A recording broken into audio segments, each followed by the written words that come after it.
Hello. Lesson 6. This is on mental therapeutics.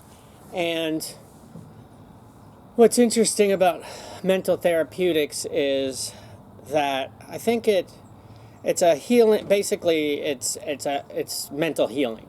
So, some people call it energy healing. But what I like about this section, as opposed to like Reiki, because I'm Reiki 1 and 2 certified, but as opposed to this stuff, I like this because it focuses on principles. And what's interesting is that I actually have used this to heal people at a distance, or I've used mental healing through telementation, and it's worked. I had an incident where I had somebody, and they still to this day don't know that I use this technique to heal them, but they were having an issue. They were in the hospital, and I asked a family member, I did some healings on them. Are they okay?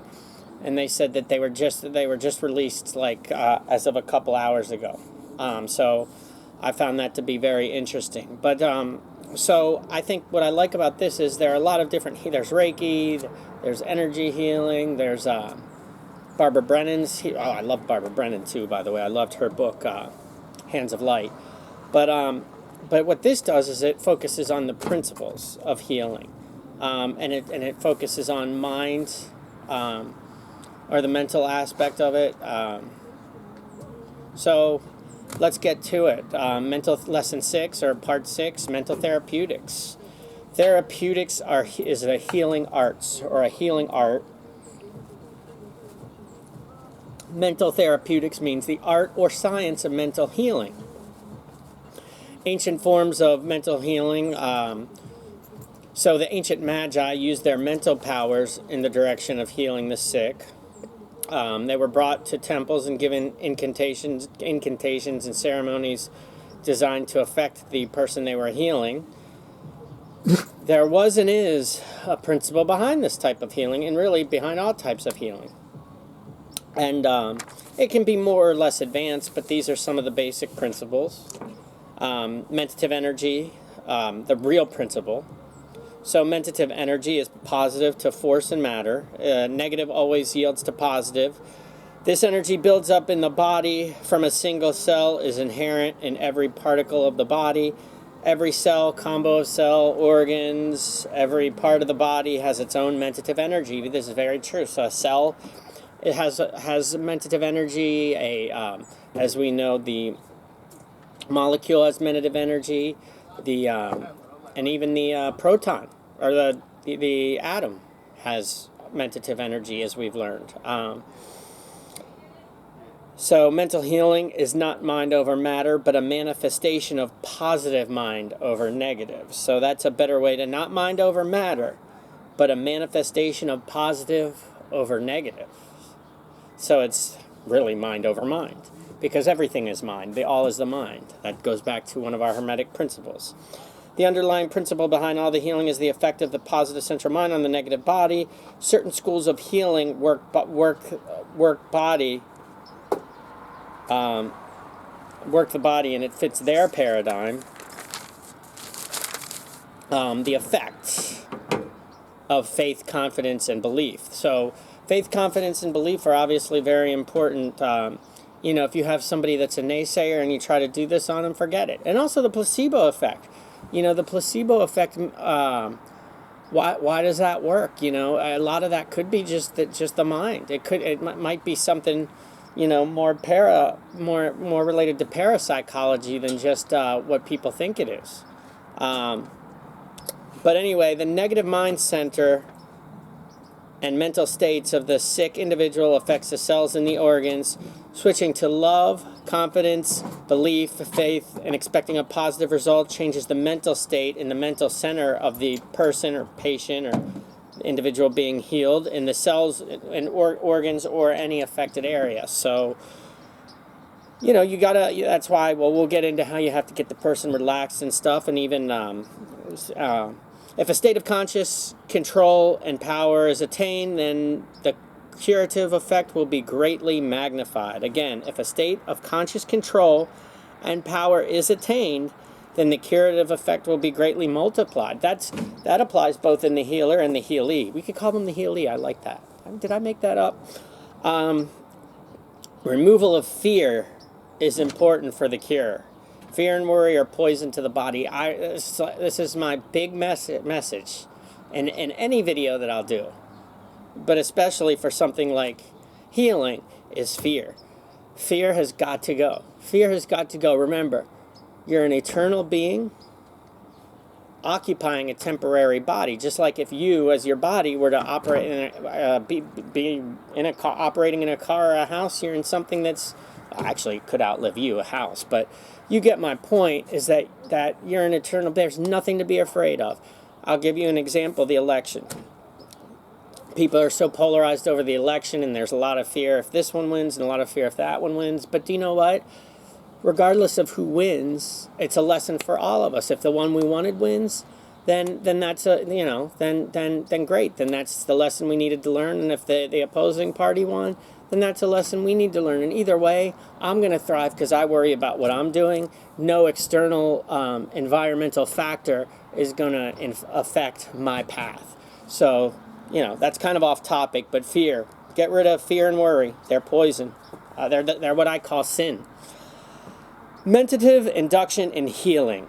It is always a matter of mentative induction. Always. This induction may arise from mentative currents or mental suggestion. So one may be physical and one may not be physical.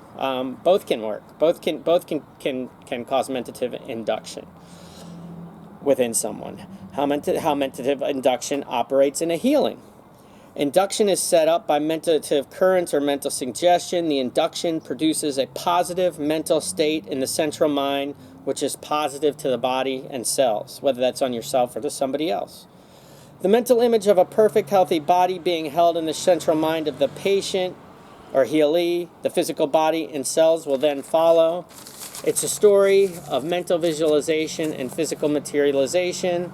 We'll get more in detail with that. It will help if the patient has a strong will and desire. That's very important. But you as the healer need to have that too. The mental state in patients may be induced by autosuggestion, self-suggestion, or suggestion by the healer, including ceremony or by direct mentative currents of the healer. This works on the mind of the patient so that he or she really heals himself. So in actuality, really, we want the person to heal themselves. And see, that's my thing. That's why I want to get this kind of stuff out, because it's like I say, if everybody's healed and healthy and everybody has their mind under control and has strong desire and will and is positive, then I'm going to live in a better world. I don't need to hide anything for some sort of a power advantage over another person. What I want is to be around a bunch of sovereign people. That's my goal. Because right now I feel like I'm around a lot of people who are looking for their power from external sources, and I don't want that. I don't want to be somebody's external source of power. I want them to be their own internal source of power, and I want to interact with people like that and start organizations with people like that. So that's why I'm doing this, and that's why I like that point that this work, that we should all be healing ourselves all the time, every day. I work on healing myself every day. And I don't think it's taking this video for me to think of it that way. But really, that's essentially what I'm doing every day, is healing myself with the supplements I take, with the exercises I do, with the leisure time I give myself, with the education I do. Really, what I'm trying to do is heal myself every day, daily. I never thought about that, but that's an interesting perspective. Let's continue. So for general treatments, they can be local or when present. They could be local, present, or distance healing.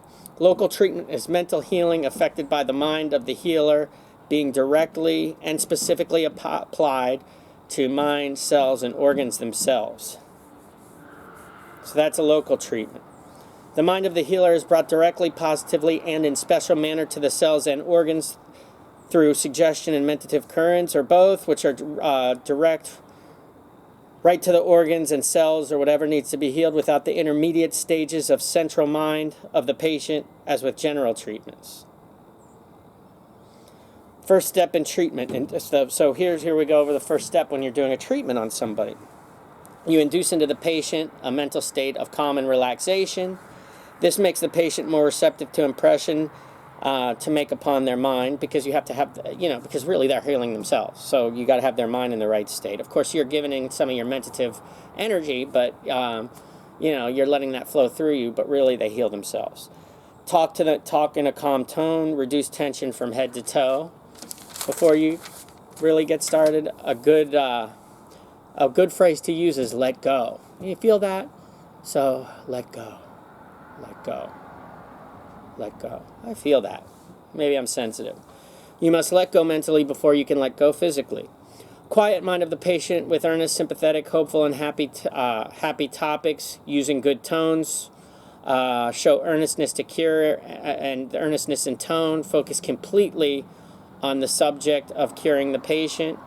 Act out the part of confident, successful healer. Sick people are very suggestible, and the confidence will help.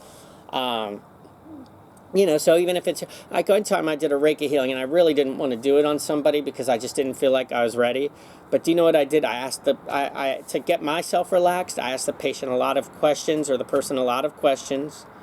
I did a background on them, which no one else did, which I learned from my previous life of being a personal trainer. You had to get a very good background on people and do a good assessment. So that's another thing that you should always do too, that I didn't find in my research, but getting a good assessment on the person before you work with them, just so you know a little bit about them psychologically. And for me, it was physical when I was a personal trainer, but you want to get to know them psychologically. That's something I didn't have in my notes that's good to do before you do anything. Get an assessment and get a contract, telling them you hold no liability for anything you do.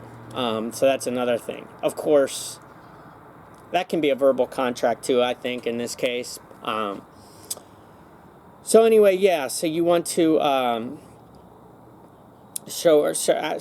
the part of confident. And so my point is that I acted very confident, even though I didn't really, it was kind of my first time, and I sort of didn't know what I'm doing. But it turned out that person felt like some energy going up in their injured spot. So, the energy, you're a mind center, and you have to bring that consciousness down. You have to bring that energy down. And it's just, I didn't know what I was doing, but I just let things kind of move and go and flow. And, I did it for 15 minutes, and he said he felt something. Point out the condition you intend to bring and hold an image of the declared condition. Tell them forcefully whatever issue they have, that area is strong, with intense feelings. So that area, so say somebody's shoulder's injured, you say it's strong. You have a strong shoulder, talk to it, feel it. Keep the mental picture in the patient of the conditions they wish to bring about. And then I think I've discussed this I know I've discussed this in previous chapters. Feel the feeling and visualize the image at the same time as if the patient were already healed. So, maybe you'll go over the patient, the area that's bothering them, or, if it's something wrong with their mind or whatever. But, maybe go over them one time, get some, put some mentative currents or some energy into their body, and then at some point, and this is what I think is most effective than all that other stuff. That other stuff is more ritualistic almost, but if you feel the feeling as if they're already healed, and be at that place where they're already healed, and they're so, they get up from the table and they're so happy and grateful that they're healed, and what you smell, what you feel, what you think, what you see, what's in the background, and they're healed, and so you're feeling the feeling as if they're already healed, and the emotions and feelings associated with that, and the mental picture. So all of it combined, and the more senses and things that you get involved in that mental picture, the conversation, the more likely you're going to be able to lock in that future possibility. So you're in the present.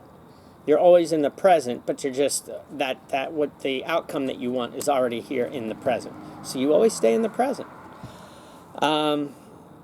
Verbalize this to the patient. Verbalize that image to the patient. Keep the image and the feeling as if they exist now. Visualization is the keynote of mental healing, as I said. The healer should acquire the art of visualization.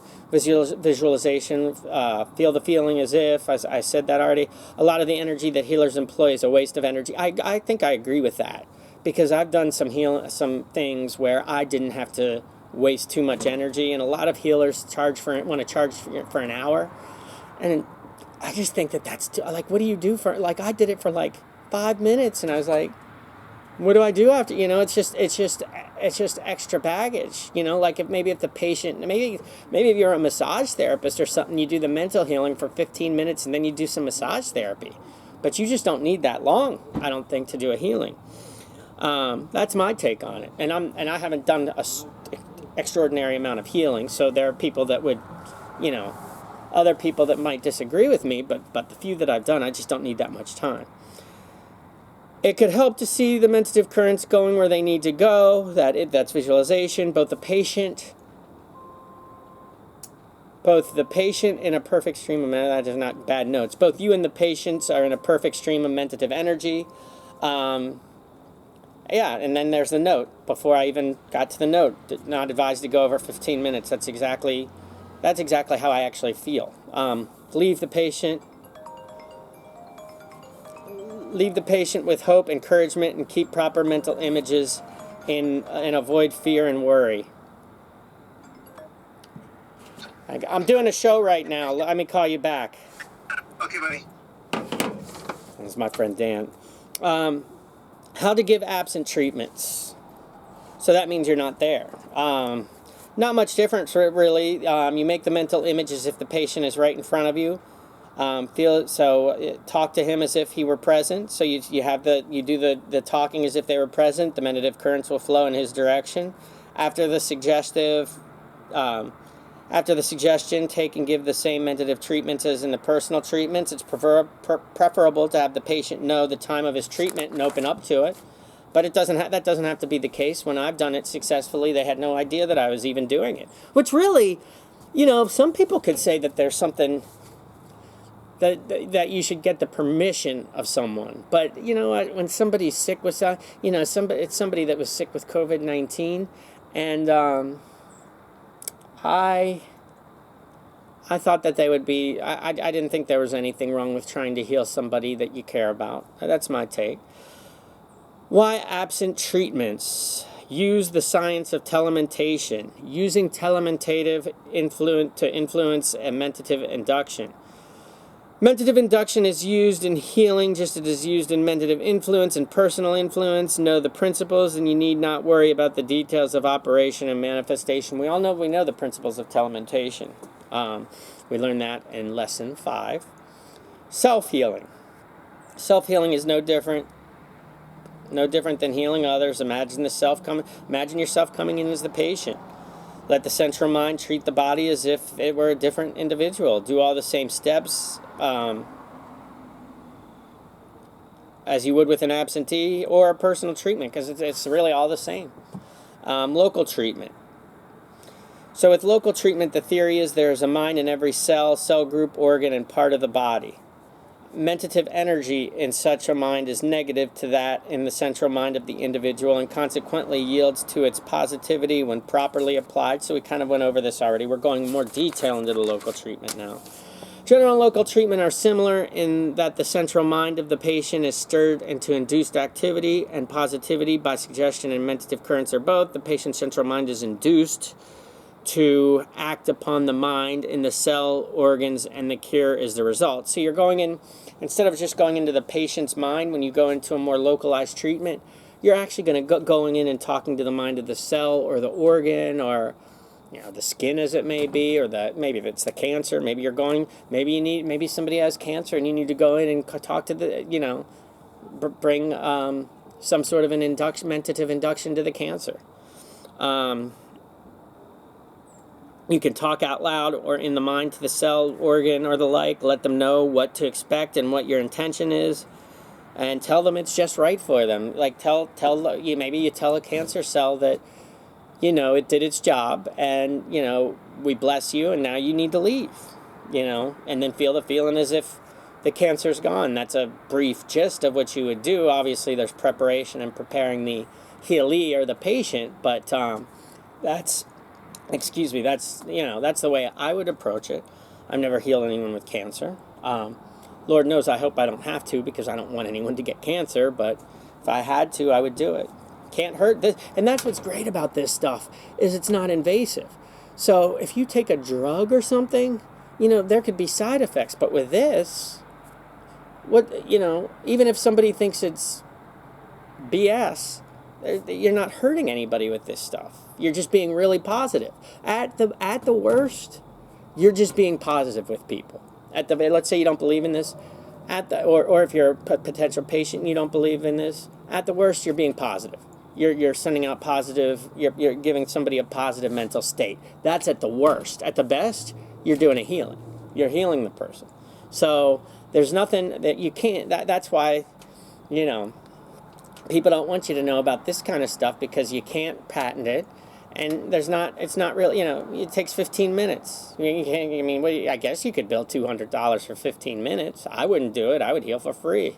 My God-given gifts aren't for sale, but if you want to, and that's not to say that I don't think you should be, become abundant from doing this. There's nothing wrong with that. I just know, for me, that's not what I'm looking to do. Using hands over or on the effective part is effective. It seems to awaken that part of that you're trying to communicate with through mentative currents. So hands placing on the hands or the hands above can be effective. Remember to include the following to the effective part: suggestive phases of repetition, authoritative demands or commands. Be gentle with the nerves, firm with the bowels, and firm with the kidneys or liver. So in my readings that I got, that it said that different body parts, you want to approach them differently. So with nerves, you want to be gentle, because if you'll make somebody jumpy. But with something like the liver and kidneys, they can be difficult. Remember also, know what you want done, and then command the organ mind to do it using the same words you would use to the person. So this is what I think is interesting. This is an art. So, this is a science and an art, as is everything, really. I mean, when you build a house, when you do anything, it's both a science and an art. So this is a science and an art. So I'm giving you some basic principles here, and you kind of get the idea. But and this is what I like. You turn it into an art. Like, it's the same thing with, like, when I studied my legal stuff. There's a science behind it, and there are principles, but there's also an art to it, and that's the part that takes creativity, and that's really the fun part. And the saying goes, principles are few and processes are many. So if you learn the principles of something, then you can make your own process, or use somebody else's, until you figure. I use people's processes on things until I learn how to, until I'm competent enough to make my own, or knowledgeable enough to make my own process. Organs understand the mental state and the meaning behind the words which induce the mental state necessary for a cure. Absent healing for local treatment, it's that you're doing a general treatment, then a local absent treatment, as if the patient is in front of you. So it's kind of the same thing. Local treatment and self-healing, it's the same. So if you want to do a local treatment on yourself and help self-healing, just pretend like, or visualize yourself coming in as two separate individuals. So what I think is great about this, wow, this is done. That's quicker than I thought. So what I think is great about this section is it's healing, totally free from cults or organizations. Very simple. It follows a few principles. And if you have any, there's a lot more information that I have about this. I just had to skip, there's only so much time I can put in these shows. But if you have any questions about this, because there's, I could be a little more detailed than Atlantis9@gmail.com. Yeah, I need to give you this information. You got Atlantis9@gmail.com. Also, my Facebook page, you got Brad Herson for now is what it's going to be. BradHerson. And there are 3 Brad Hersons. One is my cousin. He's holding like a trophy or something. One is me from like 8 years ago, where I'm cut with a 6-pack and my shirt off. And then one is me with the beard and the jewelry and stuff. So I got a lot of information there. You can contact me there. So Brad Herson, Atlantis9@gmail.com. Those are 2 places where you can contact me for more information, because I always forget to add that. I always forget. Or you can ask me questions at the bottom of the YouTube channel. I'm always happy to, I get happy when I see questions or comments. Always welcome questions or comments or disagreements. And here we'll do the last section before we stop. And what I like about this is it's freedom from cults and organizations. It's very simple. With these techniques, one is not required to join a religion or organization. This form of healing rests on principles and not any specific system. As I said before, you may adhere to your beliefs and still make as many cures as the best of those who believe and claim that the healing is done because of some fantastic theory, dogma, or belief. There is but one healing power of the mind, and it is open to all and free to all. Use it toward the healing of nations, beginning with yourself. That is it for Mental Therapeutics, Lesson 6, Part 6. Have a good evening.